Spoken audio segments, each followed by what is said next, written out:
Thank you. All right, let's go ahead and get started. Next slide, please. Again, just a reminder, this is the TTSD Family Technology Night 201. This evening, we're going to be really focusing on what tools are out there for parents to connect with what's happening in the classroom and with students.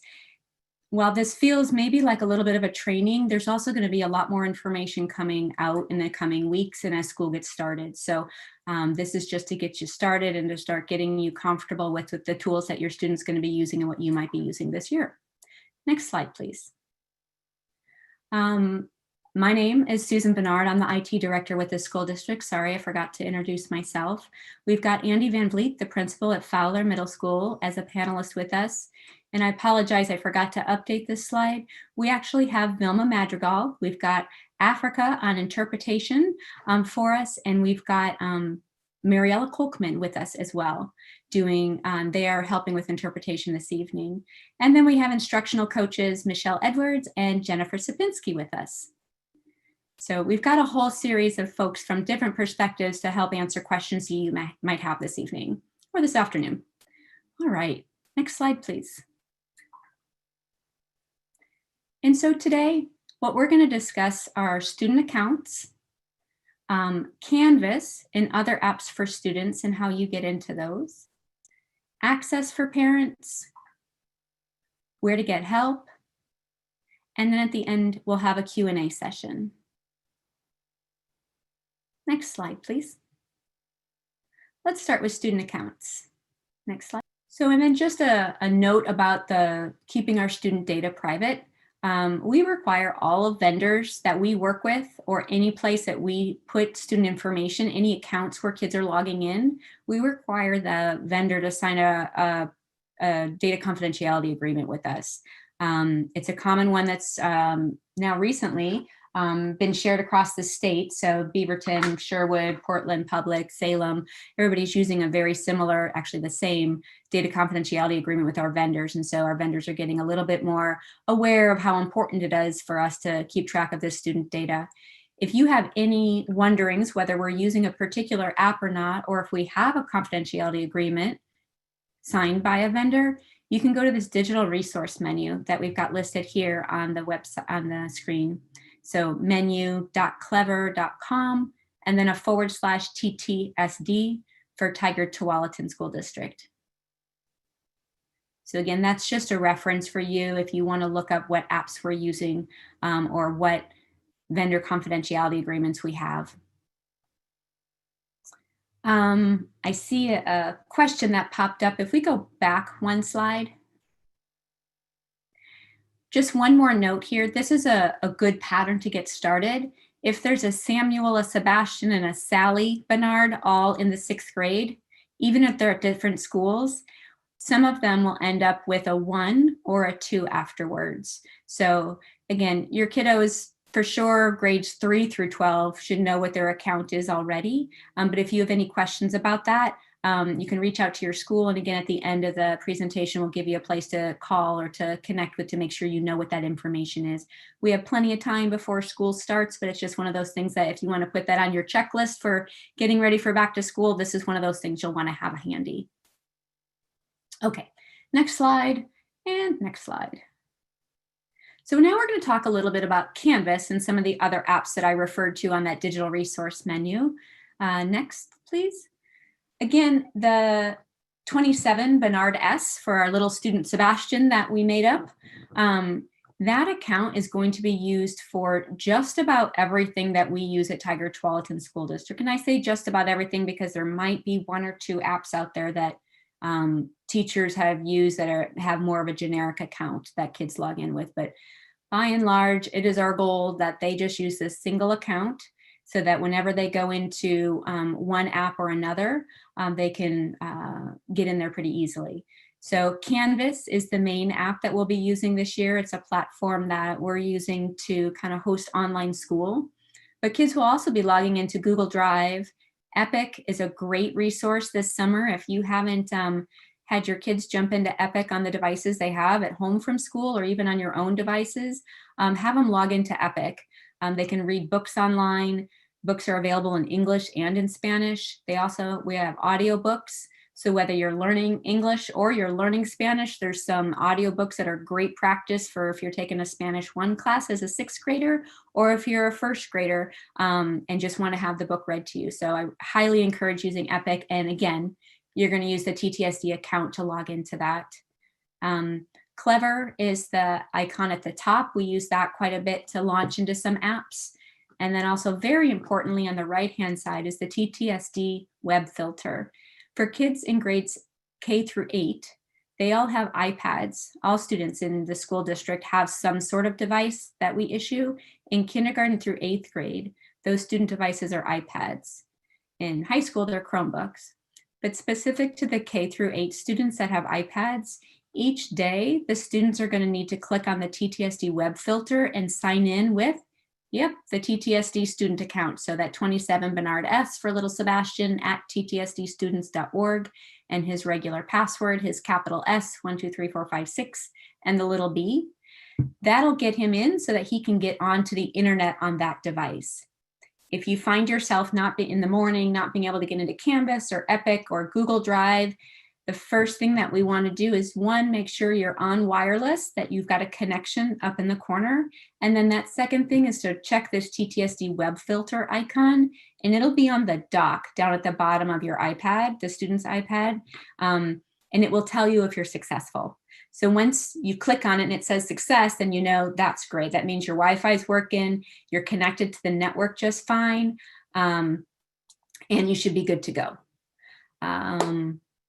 High school, the Chromebooks, when you just log into the Chromebook, again, with your TTSD student account, it automatically puts the filter in place. So no matter what network the TTSD devices are on, whether it's at school or at home or grandma's or Starbucks or McDonald's, they're always subject to whatever filter we have in place through the school district. And we talked a little bit about that on Monday, but just generically in broad strokes, the society and social media is blocked on that. Anything that's inappropriate content, games, those categorically are blocked. And then real specifically, Facebook, Snapchat, and Instagram are also blocked. So hopefully the kids are starting to look at this as a learning tool and less of a social tool, but hopefully they'll get some social interaction in their classrooms through their teachers too. All right, let's go ahead. Thank you. Access for parents. Next slide, please. So this is the first time that we will be talking about this. So I ask for a little bit of grace as we step through this process in hopes that everything is working well. We were doing some last minute things about an hour ago, but I really wanted to make sure that this was available today, and then hopefully it works. So if not, give me a couple days and we'll have it cleaned up, but I think it'll be just fine. As parents at Tigard-Tualatin School District, you were asked to sign up for a Parent View account. Some folks did that many years ago. Some did it earlier this calendar year. And then many of you were sent an email just recently, probably about 3 weeks ago, when we started talking about the need to sign up for 100% online or hybrid instruction for reopening this fall.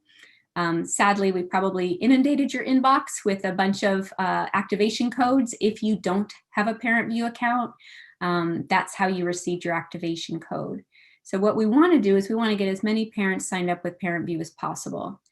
If you need a Parent View account, your first step would be is to look at your inbox of your home email and look for Parent View, parent and then VUE, and see if you received an activation code. It's the same account that you used if you were successful in signing your child up for 100% online or hybrid instruction, same account. If you didn't do that and you called in or you phoned the school or somebody called you, you can call the school, and we have that here a couple slides in, the phone number, and they can help you get set up with a Parent View account. It's really important that we have that set up for parents because that's the account that parents are going to use to log into Canvas. So Parent View, well, I'll go into that to the next slide, but the website, if you are playing along at home and you have a device in front of you and you want to open up a web browser, what we're going to do is we're going to move into Canvas here shortly. And the website is along the bottom. We'll post that in the chat here in just a few moments too, but I want to make sure everybody has a solid foundation between what Parent View is and then what Canvas is. That URL at the bottom is for Canvas. Let's go to the next slide and we'll talk about Parent View for just another moment, or the differences between the two. Parent View has been around at secondary for many years. We introduced it at elementary school this last year in January or so. And Parent View is the official app that we use to look at the official information about student records. So that would be attendance, final grades, any accommodations the students has, their state test scores, and demographic information. So first name, last name, address, all that good stuff about the students, that is kept in Synergy. And Parent View is the parents' portal to look at what information we have about your child in Synergy. So that is our official student information system. And there's some resources there that are listed here that are really helpful for parents to have. The big thing this next year is attendance will continue to be available through Parent View, daily attendance, and then of course, final grades for the term and report cards, transcripts, that's all in Parent View. So then, whoops, let's go back one. Thank you. That was just a big old pause so I can make sure that I'm not overwhelming our interpreter. Sorry about that. Canvas, on the other hand, is our new learning management platform. So you might hear the word platform quite a bit. It replaces Seesaw and Google Classroom, if those terms are familiar to you from last year. In grades K through 12, we'll be using Canvas. And so what you as a parent and then students can get in Canvas is daily assignments. It's where students are going to log into every day to connect with their teachers, to get instructional lessons, activities. They're going to have discussions. So all the daily events are happening in Canvas. As a parent, that's where you can also go in to see, well, what's coming due? If Susie wants to go off to the mall, although in these times, maybe that's not what we have in front of us, but if Susie wants to go and play on her Xbox for a little bit, you as a parent can pop into Canvas and you can see what's coming due and have a conversation with Susie about whether or not she's got some of those assignments done. It's also a place for students and for parents to see what's happening on a day-to-day basis with grades. For those of you that were here last year and you have been in Parent View as a secondary school parent, that information that you saw in Parent View in the grade book is now going to be available in Canvas. So progress grades, daily grades, whether assignments were corrected or graded, that's all in Canvas this year. So we want to make sure that you know how to use your Parent View to get into Canvas. It's also where teacher communication, and it's essentially the online classroom this school year. That's what Canvas is. All right, next slide, please. So again, just how to get into Parent View, look for an email that has an activation code. That email would have been sent middle of July. If you can't find that email, you can call your school for an activation code or help in getting an account set up. They can set one up over the phone with you. And then the last step would be to log into Parent View. And that's what we've got showing on the screen here is the Parent View URL. So it's just pview.ttSD.k12.or.us. And if we hit the next slide, Thor, I believe, yeah, here are the phone numbers for the schools. So I'll just pause here and let you take a screenshot of it or jot down the phone number to get to the school where your kids attend, just in case you need it to reach out to ask for some assistance around Parent View or help with a student's password or their ID number. The other place you can find students' ID numbers on report cards. So if that's something you file away, you can pull out last spring's report card, final report card, and you can look for their student ID number. That is the 6-digit number that they're going to need to know for their password.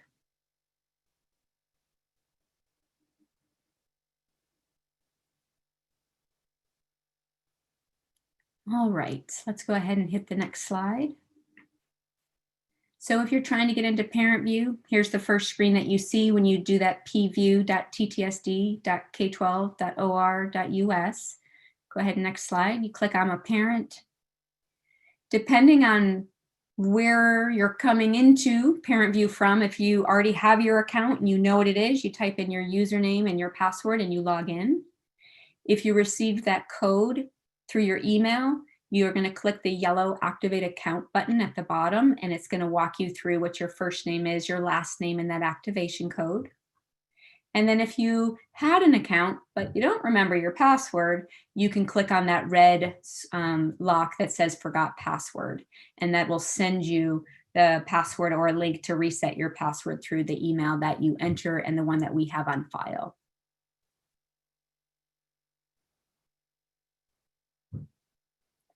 Once you get into Parent View, there's a menu on the left-hand side. You should have, if you have one child, you'll have access to the one child. If you have 5 children, you'll have access to all 5 children in this one account. So that's probably the first thing you'll want to check on is if you have multiple children, make sure they're all showing. It's possible if you register at different schools, not perfect by any means, but it's possible that you might end up with 2 parent accounts, and we want to get those merged. So another great example of just making sure we have the right information to get a hold of you and your family, and we have all the siblings connected successfully. You've got a menu on the left-hand side, messages that could be sent out through the school, calendar. Course history is something that's helpful, especially at secondary school, to look back at 9th grade and 8th grade and 10th grade to see what's happened. Report card, once you get in, you can see the report cards digitally that were sent out to you through the mail. School information has contact information, phone numbers, and email addresses. Student information has information about little Sebastian or little Susie, about name, address, birth date, home language, race and ethnicity, whether they have any special accommodations, those types of things. Test history would be state test scores, so you can go back and you can pick those up there if you're curious to see what that was in previous years. And then documents, or any documents that are attached to the student. That could be possibly an IEP, individual education plan. It could be proof of documentation or address verification, so maybe a bill or something that you chose to show for your address. So documents, there's not too many things in there just yet, but there are some things like 504 plans and individual education plans that are there. Next slide, please. So that was Parent View. Parent View, again, has been around for a little while, newer to our elementary school families, and definitely new to new families. So you need that account first. Once you get that Parent View account, you will then have the tools that you need to get into Canvas. So step 1 is get your Parent View account. Step 2 is to visit the Canvas website. And the Canvas website for TTSD, for Tigard-Tualatin School District, is ttsd.instructure.com. We'll also be putting links on our website here in the next coming weeks as we get ready for school to make sure you have easy access to that. Next slide, please. So once you go to ttsd.instructure.com, you'll be choosing if you're a staff member, a student, or a parent. For this scenario, we're going to go through that you're a parent, so you're going to click on I'm a parent. Next slide, please. And the very first thing when you go into Parent View, or excuse me, Canvas, is you're going to say you forgot your password. So you're going to go ahead and next slide, please. You're going to click that I forgot my password link if you're playing along at home. And then you're going to put your email address in there and say request password. So the account that you're using between Parent View and Canvas is exactly the same, but you're going to set a different password. You can make it the same password, but you need to set your password in Canvas. So you'll then get an email from TTSD Canvas. It'll say you've requested a password reset. It'll give you a link to go in and set your new password. And then from that point forward, you'll continue to use your Parent View account. If you could go back one slide, Thor. You'll use your Parent View account. That may be your email, but it may not be. It might be that you just picked something fun, fuzzybunny123, versus, you know, susan.bernard@gmail.com. So whatever you use for your Parent View account, you'll use here with that password that you just set.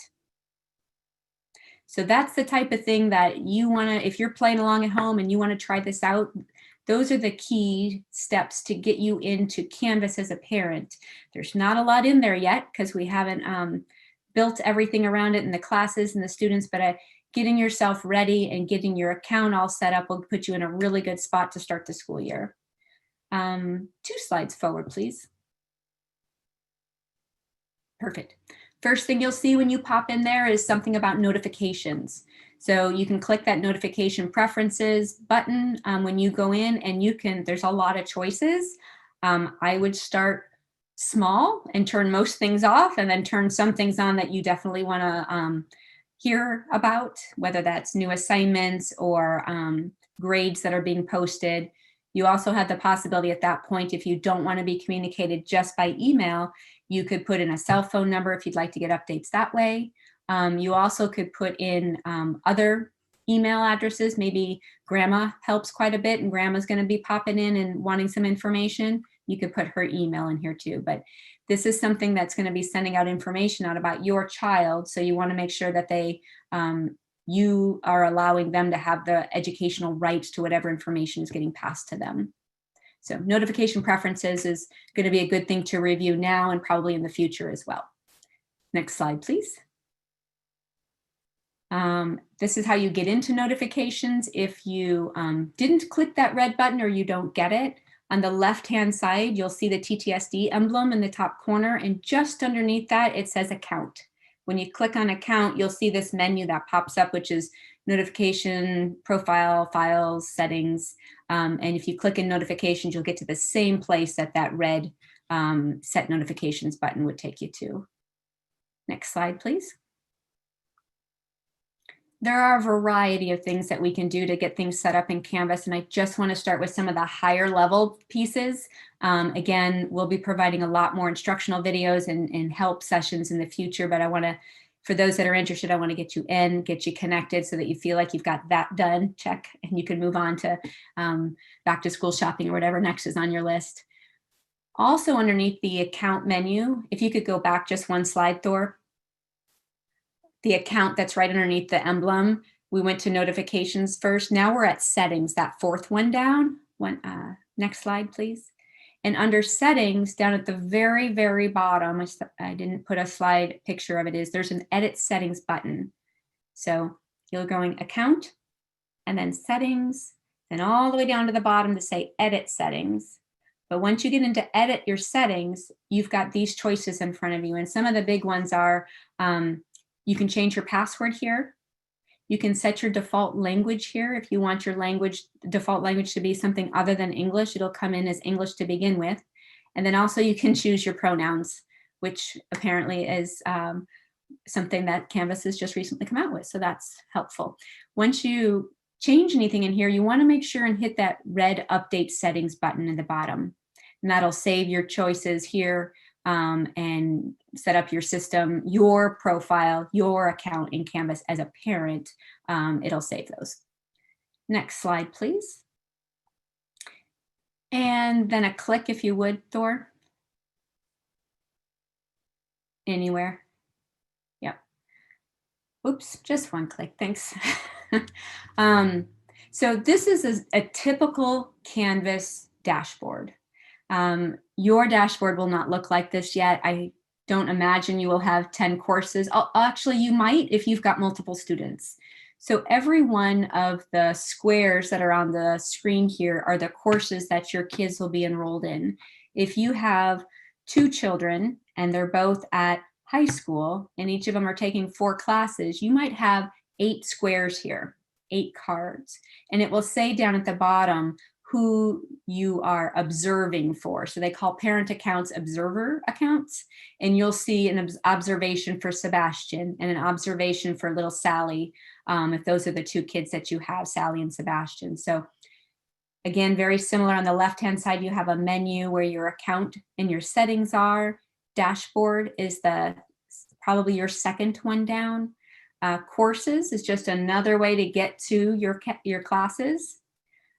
Calendar is a good way to see what's coming due.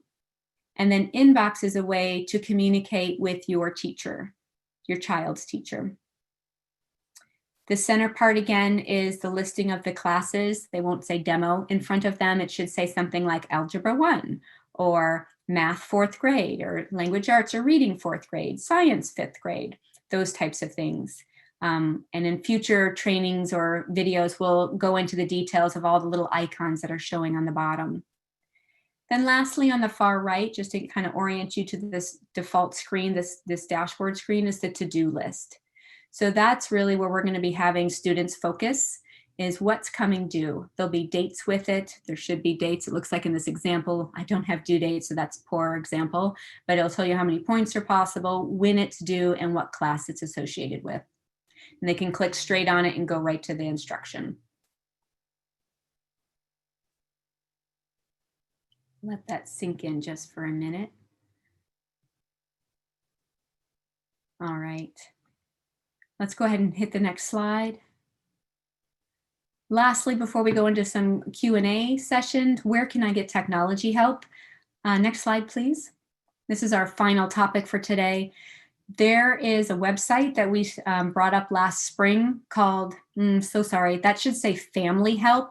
Parent Help will get you there too, but familyhelp.ttsdschools.org will take you to a knowledge base site where you can search for help articles like how do I log into Canvas and how do I help my child turn in their assignment and how do I contact my teacher, those types of things. How do I connect to Wi-Fi? What's the internet filter? All those commonly asked questions we're trying to put into a common database so you can ask your question and get your answer there. Also, beginning the first day of school, September 14th, we'll have a technology help desk available from 8 a.m. to 4 p.m. Monday through Friday. And that's the phone number there if you want to take a picture of the screen again. Anything that comes in after hours, those voicemails will be returned the next day. And there's some pretty specific directions on the voicemail about what kind of information would give us a good head start on how we can help you, and first names, last names, students' names, what the issue is, and what kind of device you're on. And then lastly, like this presentation, we are sharing instructional videos for training or community sessions at the YouTube site for TTSD, which is youtube.ttsdschools.org. So that's a good screen to take a screenshot of if that's something you think it might be helpful for you in the future.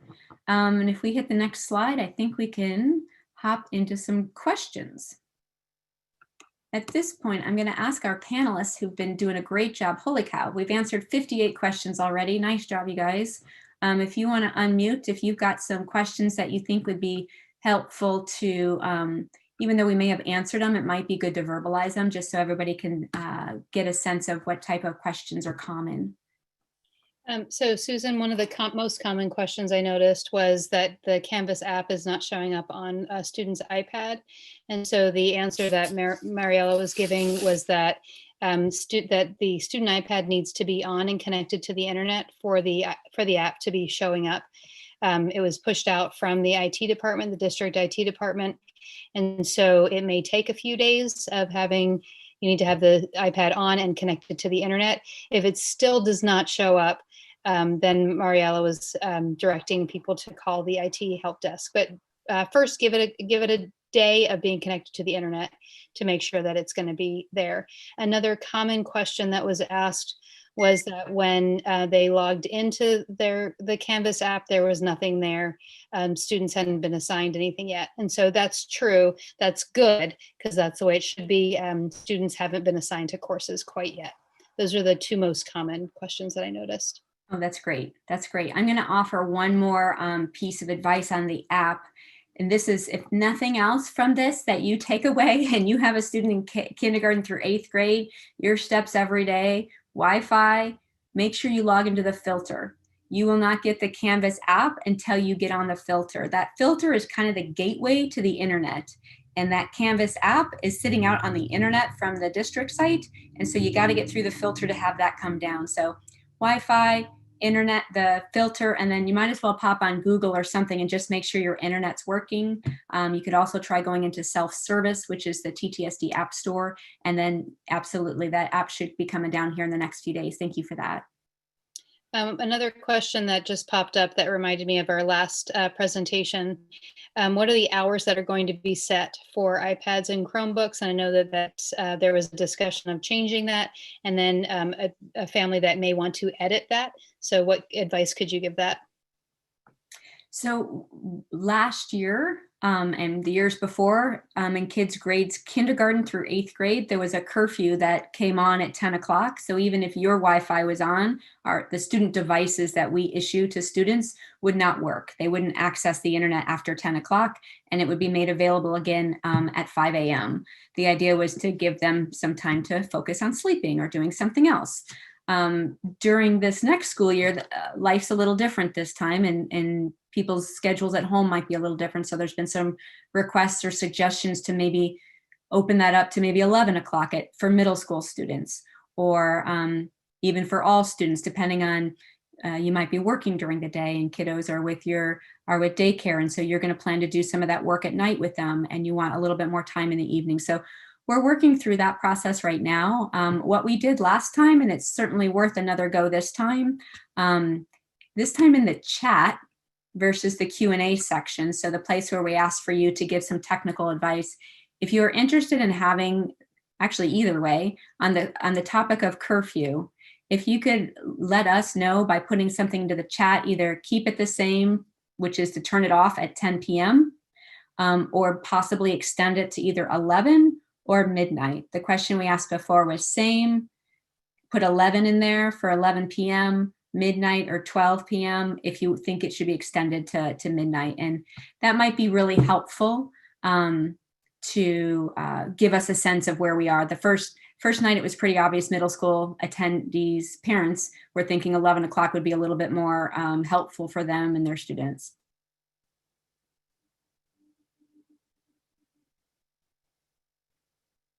And when in doubt, because maybe in 4 weeks from now, you remember you attended this session and you remember there was a curfew and you don't remember seeing anything following up on it, I would grab your child's iPad, or Chromebook won't have a curfew, but grab the iPad at 11:05 and see if it'll tell you. It'll tell you that the curfew is enabled, and it'll tell you the hours. So you should be able to find out what those hours are just by trying to test it in a reasonable time, 11, 12, or even early in the morning. And we'll have all this chat so we can bring this back. Thank you. Appreciate actually the clarity for some of the folks in the response. That's really helpful. All right. Other panelists or questions? Let's see. Susan, I think we answered this question in the chat, but it came up multiple times. Perfect. Several parents saw OLR in Synergy about registration. Is there any action they need to take? Not at this time. OLR stands for online registration. Be nice if we could change it, but that is just what it is. And what online registration is for Synergy is it's a place to register new students. It's the place that we also get updated information from parents. So an example of us using that online registration was the hybrid and 100% sign up. We used online registration for that purpose. The next time you'll probably see it is somewhere October, November, when we ask, for those of you that have done this before, we used to come in and do profile sheets, and you come and visit with your parents or your teachers at back to school night, and you'd have a sheet of paper that said all the contact information about you and your family and how to contact you. That's going to be digital this year. So the next time that you'll see online registration, you're going to go through Parent View, you'll get some emails about it, and it'll push you into online registration and just ask you to verify the information we have about you so we can get any updated phone numbers or emails that you may have.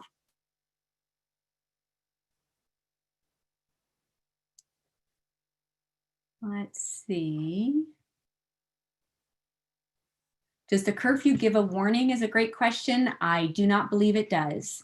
So most of the work that we do is Google-based, which means it saves along the way. So it may just be that if you've got a late night 5th grader and the curfew's still at 10 o'clock, you can set an alarm on the iPad for 9:55. And that way he or she doesn't run into that problem where they might lose their work or they get surprised by the fact that it's 10 o'clock.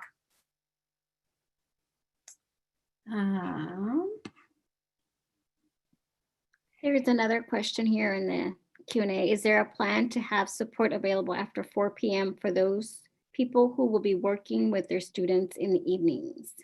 You know, Jeff, that's a great question, and we are trying very hard to figure that out. There are a number of districts across the state of Oregon that are coming together that are trying to offer a statewide help desk for parents that, for exactly that reason. It's after dinner, and now's the time you have to work with the kids, and you've run into a problem. So you most definitely have the help desk where you can put in a ticket and you can let us know when is a good time to get a hold of you. But I also hope that maybe in a month or so, we'll have figured out if there's also another resource that we could help offer to parents in the evenings when that might be when schooling and learning is happening. The other thing I'll make mention of is ideally in the next week or so, and remember, this is just our first of these sessions, we will have a class in there, a practice class that students can get into to start using the tool of Canvas so that when we get to September 14th, they will at least have had some experience in there. They can answer some questions, they can practice using the submission buttons.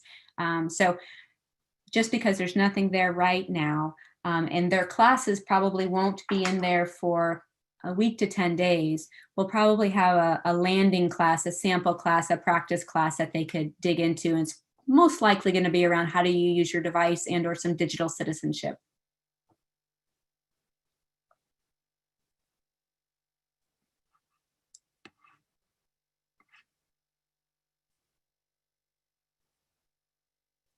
So for Susan, there's I'm sorry, there's a question here about Google Meet.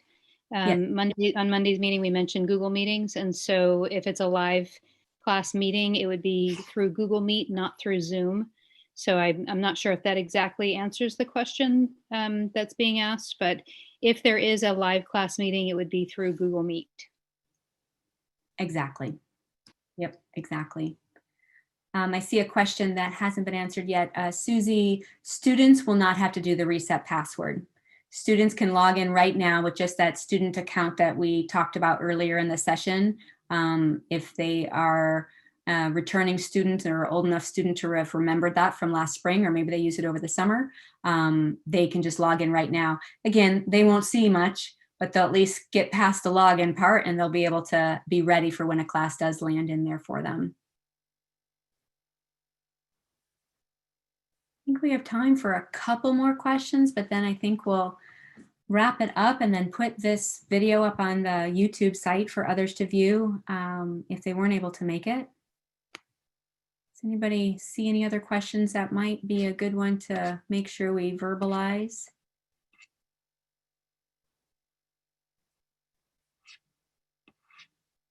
Holly's asking if students can link to Google Meet through Canvas. And if a teacher has posted a Google Meet link in Canvas, then yes, it will, they just tap the link or click the link within that Canvas message and it will open up Google Meet automatically. They don't have to do anything separate. Some of the feedback we heard in the spring was there was too many places to go.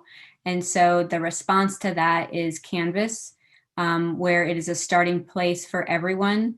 All students and teachers might link from there to something like Google Meet so the kids can participate. But by and large, we're trying to get everybody into Canvas, into their card or their classroom, and then right into whatever they're supposed to be doing. So on the first day of school on September 14th, students will be logging into Canvas and be connecting with their teachers that way. Homeroom, first period, more information will be coming about that as we get closer. All right, I appreciate your time this evening. Again, we're going to be doing these next week as well. I think we'll take a week off and then we'll do it again the first week of school. So, and then we'll be providing more support along the way. So familyhelp.ttsdschools.org. The 503-431-4051 is our help desk where you can leave a voicemail. And then youtube.ttsdschools.org. Schools are doing also one-on-one community sessions this week. I encourage you to attend those, but those are also on the YouTube site in case you weren't able to reach it to hear some specifics about your school or your children's school. Thank you very much. I appreciate it. Thank you, panelists. Really appreciate your time this evening, and we hope to see you next week.